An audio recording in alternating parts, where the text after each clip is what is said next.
he did write, who won the game, and the doctors responded, he won the game of life. So that's good that he's in good spirit. Like right now, it seems to be on a positive trajectory for this young man. Good. At the beginning of the statement, I said, fuck Bart Scott, because he really went on and blamed T. Higgins. Lowers his helmet and he kind of throws his body into his chest. He's standing up because he's thinking he's got to chase T. Higgins at an angle to make a tackle. Go out and wish a lot of prayers, for a freak accident that happened on the NFL football field on Monday with the Bengals and the Buffalo Bills. So prayers go out to Damar Hamlin and his family. I could just only imagine what they're going through, watching that live and just me seeing it live.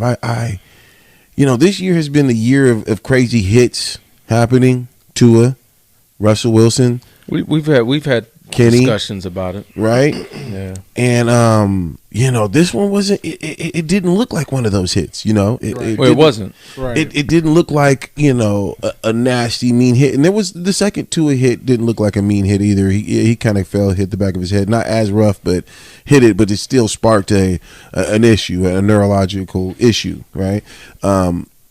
This one just seemed like a routine tackle. Yeah. I was at the job watching this live.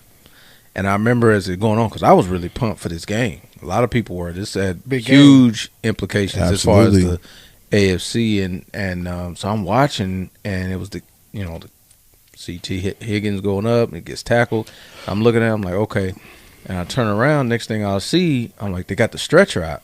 I'm like, what the hell? And then they showed a replay, like literally right after, and he just collapses. And I'm like, whoa. Yeah, that ain't look I haven't seen really anything like that. I think to that level, right? The Tua one was just scary. The Tua one was kind of scary. But this one, he full on collapsed back and snapped his head back and hit the ground. Like there was literally no stoppage when it came down when he fell. And then the part that I really noticed it, man, they went to break like 4 times. Before they actually, then that's when you start. Then they cut to the studio where they had Booger McFarland and I think Adam Schefter and I think Linda Cohen. I think her name is I forget her name. But they were now that it's focused on them and them 3 are talking in the studio. I'm like, I ain't never seen nothing like this. I said so, and then they're talking about CPRs being administered and he hasn't been breathing and he's non-responsive. Corey Stringer with the Minnesota Vikings because that was somebody that actually passed, but that was during practice or during training camp.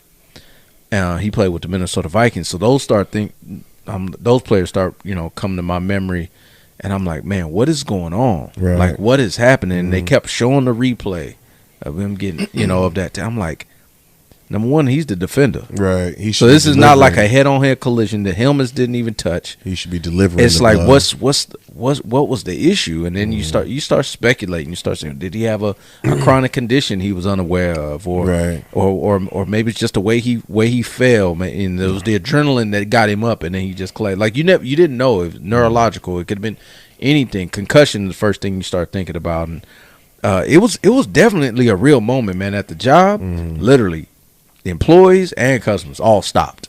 Well, everybody was looking at the screen like, dude, what's going on? Well, ultimately, they suspended the game temporarily, and the NFL did just come out with a statement stating that they did officially cancel the game. Yeah. That game. I kind of had the same reaction that you did, Rob, because when I seen it, I didn't really know what was going on. I just seen all the players' reactions. I didn't see it live. Right. And so I seen all the players, like I seen Josh Allen with his hands on his face and everything. And I was thinking it was immediately a head injury. I was like, that's what I thought too. It had to be a head injury. And so when I seen the film, I watched it again. I was just like, I wonder if that played into it. That's the first thing that came to my mind, because if you watch the play, everybody that's played football, if you've been a ball carrier, your coach always tells you to finish the run. If you watch it closely, when Higgins caught it and he was running, he finished the run. He dipped his shoulder into Damar. Right. He finished the run. Like he put his shoulder in his chest.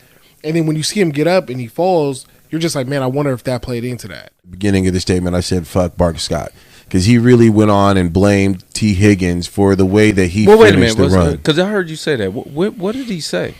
What did Bart Scott say? He was blaming T. Higgins. But what exactly did he say as far as blaming though? Like, what did he say? Because I listened to Bart Scott. He was on First Take. Mm-hmm. He gave his condolences, but there was a moment where he had blamed T. Higgins for lowering his head and shoulder and delivering that blow that forced him to have that cardiac arrest. That is, sure that he blamed him, or was he just highlighting what happened? He blamed him. He blamed T. Higgins. So he's outright. So he's yes. Let's get it understood. Absolutely, we got to be clear. Go ahead. You saying that Bart Scott fuck him said that it's T. Higgins' fault that Damar Hamlin is in the hospital. That's correct. I'm gonna be honest with you. I didn't hear that. I didn't hear that. You know what's funny is I heard it this morning, and it was just one of those. I heard him giving a basically a play-by-play on what happened. No, he blamed him, dog. But to say that you saying that he put him, he said it's his fault. Yeah, I'll show you the video. In a minute. I ain't gonna lie, I ain't heard that. I ain't have it ready. He lowers his helmet and he kind of throws his body into his chest. He's standing up because he's thinking he's got to chase T. Higgins at an angle to make a tackle. So he didn't expect T. Higgins to launch his body back into him. You know, it's one of those things that a lot of times you sit as a linebacker, unblocked, unengaged running back comes through the hole, and he knows that contact's coming, so he lowers his helmet, and you can't get underneath him, so he's able to get into you, and your chest is exposed.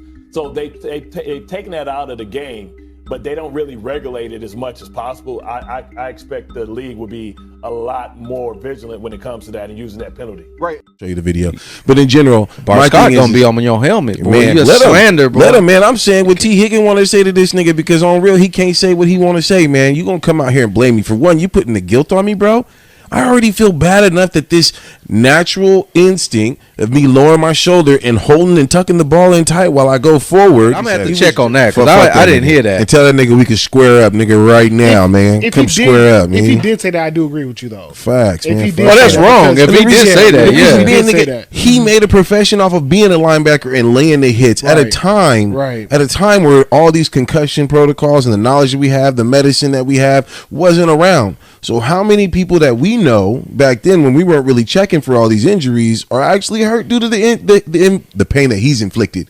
How many times did he go torpedoing at somebody, knock them the hell out, get up, woo, like nothing happened? I mean, it's football. But I will say this, and I'm with you on the hypocrisy part, because that's what it sounds like what you're saying.